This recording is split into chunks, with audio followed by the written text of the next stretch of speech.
That was Lost Boy by the Daytime Rivalry here on 99.1 Chap Radio. I'm so thankful I got to sit down with him about a week ago and talk about his solo project and everything with that. So you're about to hear our interview. I'm so thankful for him reaching out. I just love this song. I've had a great time getting to listen to it and play it for y'all. So listen now to our interview with Tim Robinson, the Daytime Rivalry. You're listening to 99.1 Chap Radio, KLCTLP, Lubbock, Texas. And today we're recording a quick session to talk to Tim Robinson with his new band, What is it? So yeah, it's a solo project, okay. The Daytime Rivalry. It's really cool. So we're getting to know him a little bit, just talking. He's releasing one of his new songs here on Chap Radio, which we're so grateful for the invite and getting to play a song. So tell us a little bit about your song and who you are.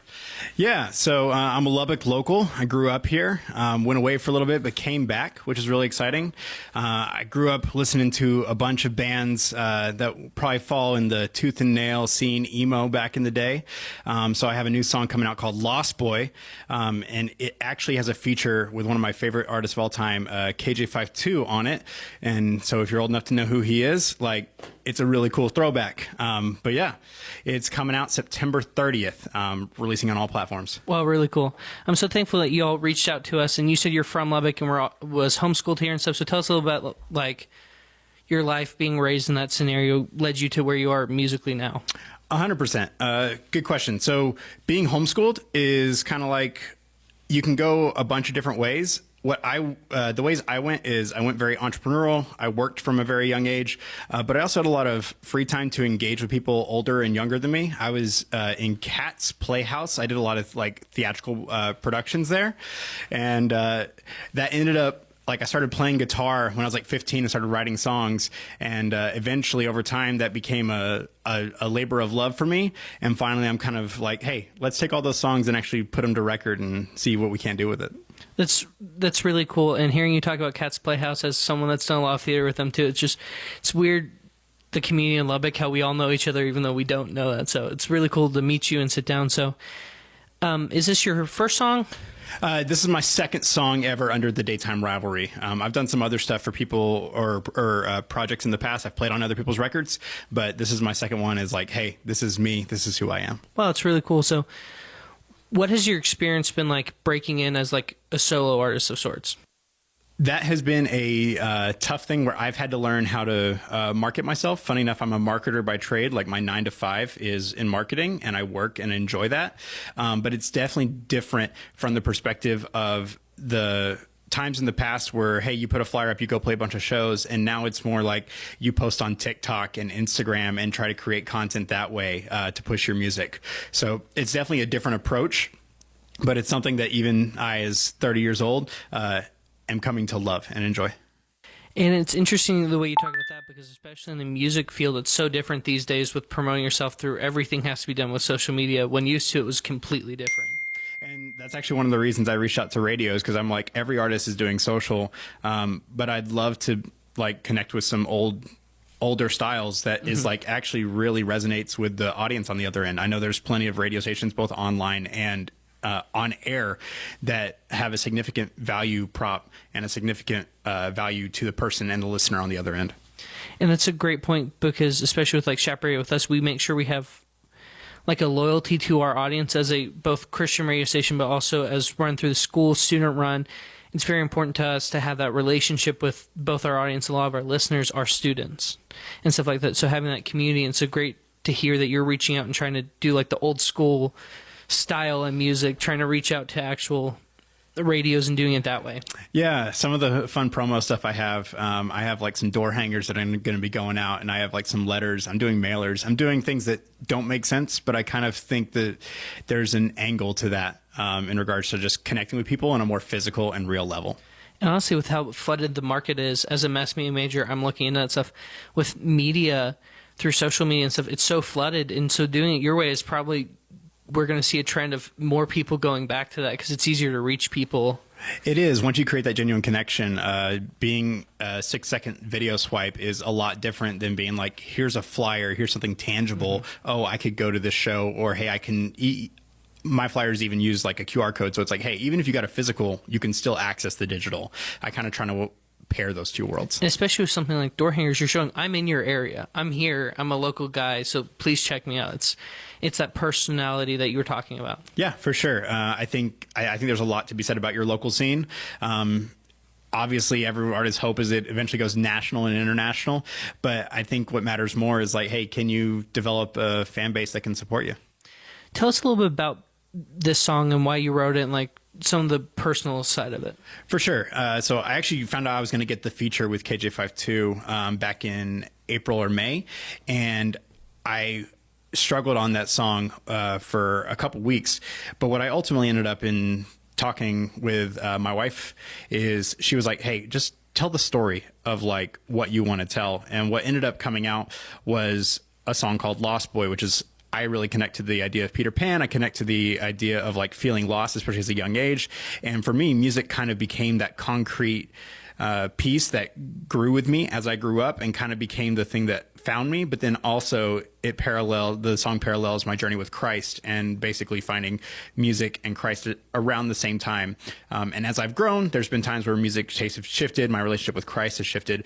But at the end of the day, it has been the anchor that holds me throughout the entire thing. And so it's kind of a maturity in Christ, a coming of age story, even from his perspective and mine. Well, it's really cool. And as one of the few people I've already gotten to listen to the song, I really enjoyed it. And in the way it goes through, I can hear like a lot of your influence. And it's really fun song. I think it's going to be, when it comes out, a song that I listen to more often. But with this song, what was like your writing process? It's so funny. I actually wrote a song prior that I called Heroes instead. And I was like going to record that for 2 weeks. And then the night before I went to record with my friend Corey Brenneman, the night before that, my wife was like, I don't think that's the right song.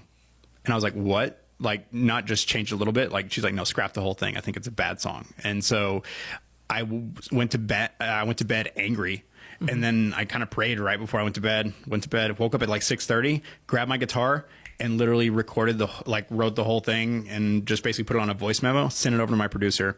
I then went to his house about an hour and a half later, and he's like, so we're recording that other song, right? And I was like, no, we're recording this song. He's like, I haven't heard that one yet.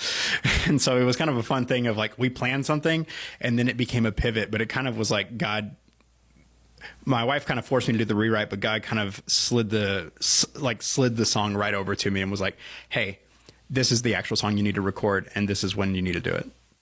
It's really cool getting to hear you talk about God and the fact that you're putting him into your music and stuff, because I know in these days a lot of musicians, even if they're not at all associated with God, they still leave him out, when it's really great to hear, especially as we're a Christian school and Christian radio station, getting to hear how much you put that into your life. I think so a lot of people have asked me, hey, are you a Christian artist? And I think at the end of the day, C.S. Lewis said it best, where, hey, we don't need more good Christian writers. We need more good writers who are Christians. The way I view that is there are pieces of the Bible that are written for unbelievers, and there are pieces of the Bible that are definitely written for hardened Christians. And I would love my music to be relatable to that audience, where it's like, hey, no matter what, God is here and God shines through. But I do have funny songs about girls with mustaches and stuff that I've written before that are just fun, right? But then also there's a spiritual element to everything I write and everything I put, because God's in it.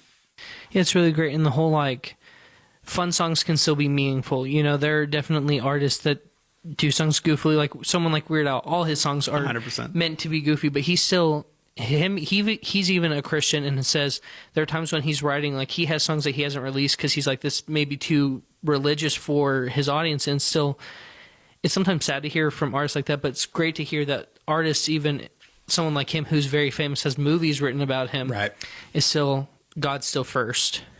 100%. Yeah, the Weird Al movie was hilarious, by the way. I'm not going to say it's family appropriate, but it was very funny to watch. Mm-hmm. But yeah, no, I think there's a definitive choice you have to make as an artist as to who you're going to be.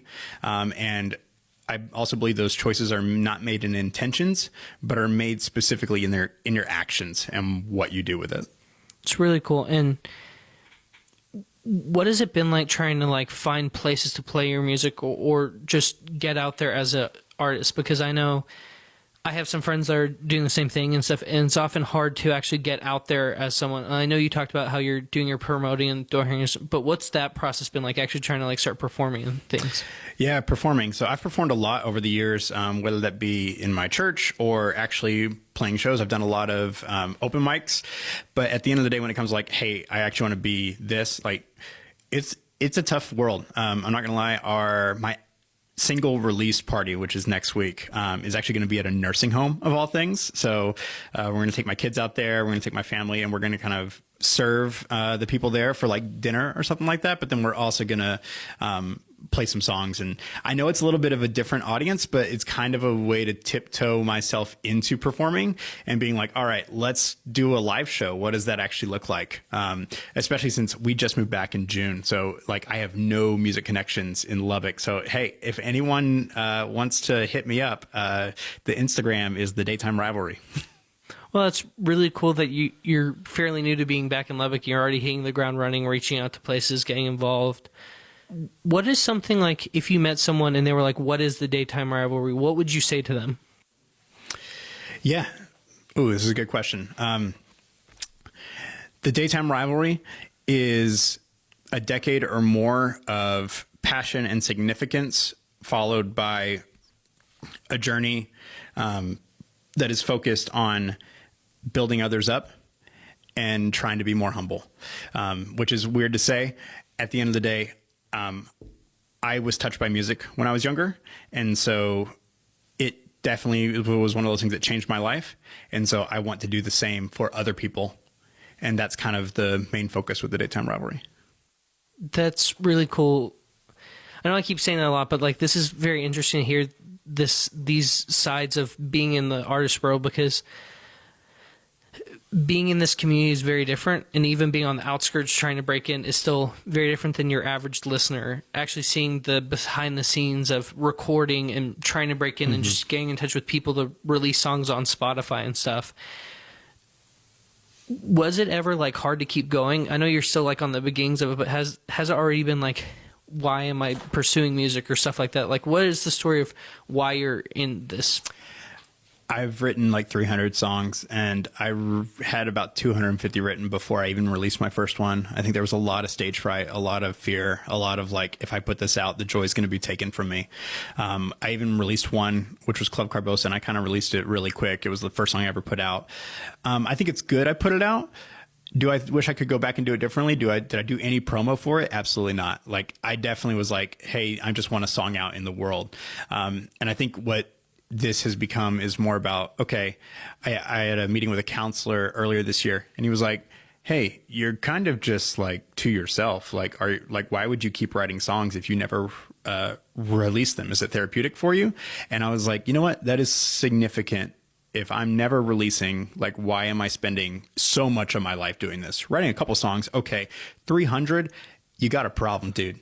So you might as well start putting some stuff out into the world. Some of those are good, right? And so that kind of led to a motion around June where I was like, all right, let's actually take this serious and push forward. So you said the song you released, you had just like almost last minute was the moment you actually wrote it, and now it's coming out. What has it been like going through you say you have 300 songs written, like going back through your archives and finding some of those songs and like thinking, is this something I'm going to actually pursue? Is it not? Is this just something I wrote goofily with my friends? Or yeah, that's a really good question. Definitely I have some songs that are not so great, but I have some ones that I've been holding on to that I've been like, hey, if I ever got to record an album or whatever that looks like I'd want to do it. When I look back at those songs, what I see is pieces of myself, and then also some of those are not so pretty, and some of those are like, hey, that was the best part of myself at that time. So it's funny because I have a couple songs I want to put out that I wrote a long time ago, and a lot of artists will say, I don't really connect with my old work, and I was like, I don't know if I have to connect with my old work to be like, hey, this was a good song and really is powerful. And so when I look at those old songs, especially I wrote a lot of songs for my wife when I was trying to win her over. It's a whole story. But she even looks at me, she's like, that one's cheesy. That one's cheesy. I like that one. Don't ever say that one again. And so having someone like brutally honest in your corner, especially about your art, is very helpful for when you're like, all right, what am I going to put out? And I'd say I'd probably got 20 or 30 that I'm like, ready to go on, like, hey, I'm really excited about these. And then I got a lot that I'm like, y'all will never, ever hear about them. So I say 300 songs, but you'll only ever hear 20 of them, you know? Yeah. And something you keep talking about is how you're like, well, I was talking with my wife, and what has family and community been like for you in this pursuit? Ooh, that's solid. I'd say my number one fans are my daughters. I have a 5-year-old and an almost 2-year-old. And literally I have a video of them dancing to the song Lost Boy that are just going crazy. And they ask for it more than I do. Like, I think I would get tired of the song before they do. And it's so cool to see like your kids be like totally supportive. And then my wife is the one who keeps pushing me and is like, hey, you're going to do a show. You're going to play this thing. Like, go talk to this producer. I'm not always the most extroverted person. Sometimes I'm more introverted. And she's the one that's like, if you don't go talk to them now, you'll never will. And kind of pushes me to be a better person. So I think at the end of the day, family matters most, especially when growing up. Obviously did theater, but you don't always hear, hey, you should go do this on a professional level. Mm-hmm. You should go do this on this level because you're talented like that. It's just like, hey, that was a good show, right? And I think there's something to be said, especially being homeschooled, growing up in Lubbock. Like, what is the biggest thing that happened in Lubbock? Buddy Holly? Like, you want to be somebody who makes a mark and who comes from something. And family definitely is the way to support that, especially moving forward. And something you said, homeschooler in Lubbock. I am luckily from that same community. Like, as we met each other today, we're like, oh, we actually know each other from years ago. Yes. And so talking about that, what has it been like coming back to where you grew up and like starting to meet people again and start trying to build something, but also being able to reach out to like, people often forget about like something like the homeschool community. We're pretty big. The homeschool co-op you and me both were a part of is now like a couple, like 500 something members or bigger. And like these communities are so big. What's it like trying to reach out to them and get back involved and trying to promote your music and stuff through that? So funny. So you're right. We do know each other. The homeschool community is large in Lubbock. It is really prevalent. My oldest daughter just went into kindergarten this year and we decided to homeschool her. So I've been kind of guiding my wife through, hey, here's the homeschool groups around. Oh, there's also a lot more now. Mm-hmm. Also note that when I left, there was nothing past like 98th here in Lubbock. Yep. Like it was like 2013. I have not really been back except for like college weekends for a long time. So now there's like a whole south end of Lubbock that almost feels like a north and south thing. Like it's weird. So coming back has been like, oh my goodness, this is a crazy experience. Right. But I think there's still we lived in San Antonio, we lived in Dallas, we lived in Austin. Lubbock is such a slower pace, but in a good way where we get to spend more time together. We don't have to worry about tolls and our drives aren't 45 minutes long. Mm-hmm. It's something that we really enjoy. And when it comes to connecting with that homeschool community, I haven't found the niche to like put the promotion button on them yet. But the minute I do, I definitely will, because I think there's a lot to be said about homeschoolers being tight knit. There's some people who it's like, hey, you're from Friendship. I would have gone to Coronado based on where I lived. But being homeschooled was really cool because I got to see and meet a lot of people from all across the South Plains. And something a lot of the time said about us homeschoolers is that we're socially awkward is the biggest one, and that we don't know people. And it's funny, especially coming somewhere from Lubbock, because the homeschool co-op we were a part of, when it first started and I first joined in 2008, there were like 50 people. That's about right. Now there are like 500 families, much less people, and each family probably has around 4-ish kids. Yeah, it's the funny thing is it's nationally recognized too. Mm-hmm. It's like the biggest thing nationally. And I think a lot of people do see the socially awkward thing. I think we're just taught to engage with people that are older and younger than us at the same time. Like you don't get to choose all your friends being the same age, right? You get the opportunity to interact with adults, interact with grandparents and stuff like that. And you also get to interact with your own kids. I always have, since when I met my wife, she was like, you're going to be that awkward homeschooler, aren't you? And I was like, I promise you, I'm the most popular homeschooler around. I was a little egotistical at that time, but hey, I felt really good about who I was and who my friends were. But I didn't come out of high school being like, I don't feel like I was socialized. I felt like my parents did a good job and gave me a lot of opportunity to work and earn money before going into college. Do you think it helped or hurt you at all going into somewhere like college being homeschooled? Because as a homeschooler, you hear a lot, like it helps that I was also one, but you hear, well, it's going to be harder for you to find a career because of it. You're more socially awkward, which I think a lot of the time is because, like you said, we're more comfortable with adults. A lot of the time on retreats and stuff, you hang out with the adults because it's nothing weird for us. Yeah. Has it been weird, like, going to college and being like, oh, I'm not supposed to just hang out with the professors. I'm actually supposed to be hanging out with people my age and trying to break into that whole experience? It was funny. My college roommate, they put two homeschoolers in a room together. Natural, right? So my first college roommate, me and him, we got in there, and I'm not going to lie, we enjoyed it. Now, at the end of the day, maybe we spent a lot of the first semester just playing Minecraft in our room together, being honest, all right? But hey, we enjoyed each other's company.